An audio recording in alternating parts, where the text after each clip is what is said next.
Bienvenue dans cette nouvelle vidéo. Nous allons voir comment définir les options de calcul itératif et activer ou désactiver le calcul automatique. Les formules Excel utilisent des valeurs dans d'autres cellules pour calculer le résultat. Si vous créez une formule qui fait référence à la cellule qui contient la formule, vous avez créé une référence circulaire. Dans la plupart des cas, Excel traite les références circulaires comme une erreur pour deux raisons. La première raison est que la grande majorité des formules Excel ne font pas référence à leur propre cellule. Une référence circulaire est donc assez inhabituelle pour être identifiée comme une erreur. La deuxième considération, qui est plus sérieuse, est qu'une formule avec une référence circulaire peut ralentir votre classeur. Parce qu'Excel répète ou itère le calcul, vous devez tout simplement définir des limites sur le nombre de fois que l'application répète l'opération. Vous pouvez contrôler les options de calcul de votre classeur à l'aide des commandes de la page ou formule de la boîte dialogue option d'Excel. Pour accéder à cela, vous pouvez tout simplement aller au niveau de l'onglet fichier du ruban. Ensuite, cliquez sur options. On va tout simplement afficher la boîte dialogue option d'Excel et on va cliquer sur formule pour avoir tout simplement les options de formule de la boîte dialogue option d'Excel. La section options de calcul de la feuille de dialogue option d'Excel comporte trois paramètres disponibles. On a le calcul du classeur automatique, qui est le paramètre par défaut. Elle recalcule une feuille de calcul chaque fois qu'une valeur affecte une formule change. Donc, chaque fois qu'une valeur affectant une formule change, elle le recalcule automatiquement. On a également le choix entre automatique excepté dans les tableaux. Ici, elle calcule les données, sauf pour les tableaux de données qui recalculent une feuille de calcul chaque fois qu'une valeur change, mais ne calcule pas les tableaux de données. On a également l'option manuelle qui vous oblige à appuyer sur le bouton F9 ou dans l'onglet formule du ruban, dans le groupe calcul. Donc, je vais fermer pour vous montrer plus. Ou dans l'onglet formule du ruban, dans le groupe calcul, vous devez tout simplement cliquer sur le bouton calculer maintenant pour recalculer votre feuille de calcul. Vous pouvez également utiliser les options de la section options. Donc, je vais revenir. Vous pouvez également utiliser les options, c'est-à-dire activer le calcul itératif, le nombre maximum d'itérations qui est toujours égal à 100. Le nombre maximum que vous pouvez également ajouter ou diminuer, voilà. Alors, comme vous l'avez constaté, la valeur par défaut du nombre d'itérations est toujours égale à 100 et l'écart maximal par défaut est égal à 0,001 qui convient à toutes les circonstances sauf les plus inhabituelles. Donc, la raison pour laquelle c'est par défaut, vous n'avez pas besoin de le changer. Il est également important de savoir que, avant de continuer cette vidéo, que vous pouvez également contrôler le moment où Excel recalcule ses formules en cliquant tout simplement sur l'onglet formule du ruban dans le groupe calcul. Vous cliquez tout simplement sur le bouton option de calcul et vous sélectionnez tout simplement le comportement souhaité. Alors, on va de suite voir comment recalculer un classeur. Pour recalculer un classeur, comme nous l'avons fait tout à l'heure, si je modifie par exemple cette cellule par 0 et que je souhaite le recalculer, alors je vais tout simplement aller, dès que je clique, tout simplement, la valeur revient. Je peux également choisir de calculer la somme. Je peux faire revenir. Voilà, je choisis de calculer la somme. J'entre, je choisis plutôt de calculer la somme. Voilà, je vais entrer tout simplement somme à ce niveau. Pour cela, j'entre tout simplement la formule. Ça sera tout simplement égal à la somme de toute cette plage. Ensuite, je ferme la parenthèse et je clique sur Entrée. Cela calcule la somme. Maintenant, si je viens modifier cette valeur, par exemple, à 1234, cela recalcule automatiquement. Maintenant, je peux décider, n'est-ce pas, de changer l'option de calcul pour faire le calcul manuel. Donc, maintenant, je viens tout simplement modifier ici par 0 et j'appuie sur Entrée. Constatez, le calcul ne change tout simplement pas.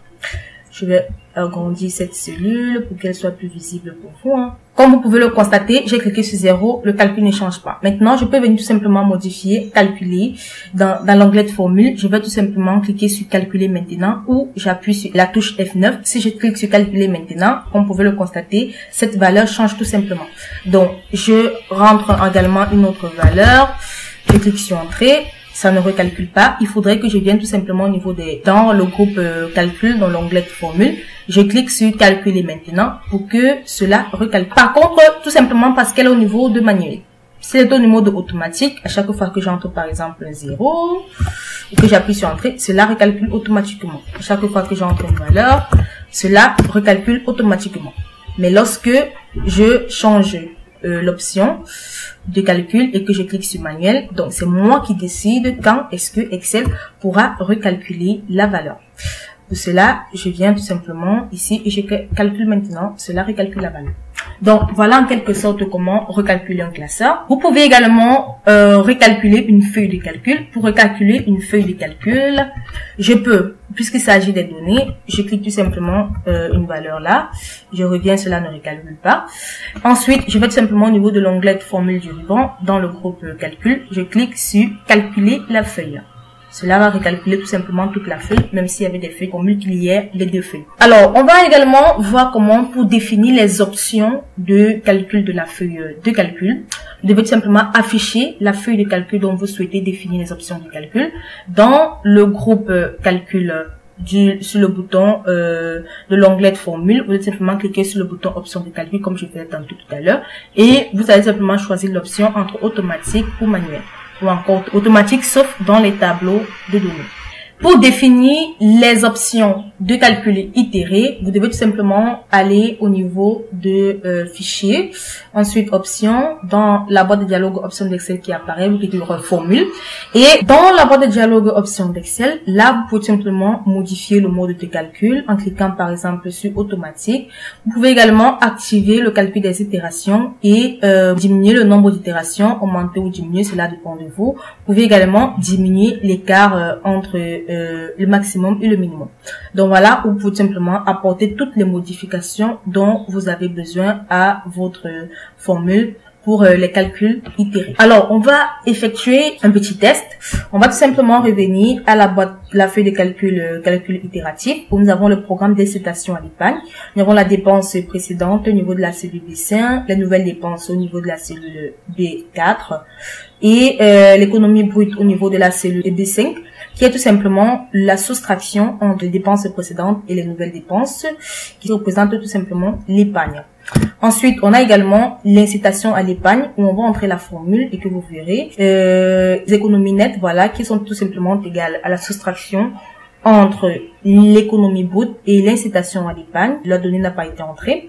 Et ensuite, on a également l'incitation, le taux d'incitation qui est égal à 8%. On va tout simplement aller au niveau de cette feuille de calcul. On va tout simplement aller au niveau de l'onglet de formule du ruban. Dans le groupe options de calcul, on va plutôt cliquer sur manuel. Je demande de cliquer sur manuel tout simplement parce qu'on va faire une référence circulaire pour que Excel ne nous empêche pas de le faire. On va donc aller au niveau de la cellule B6, au niveau de l'incitation de l'épargne. On va entrer la formule.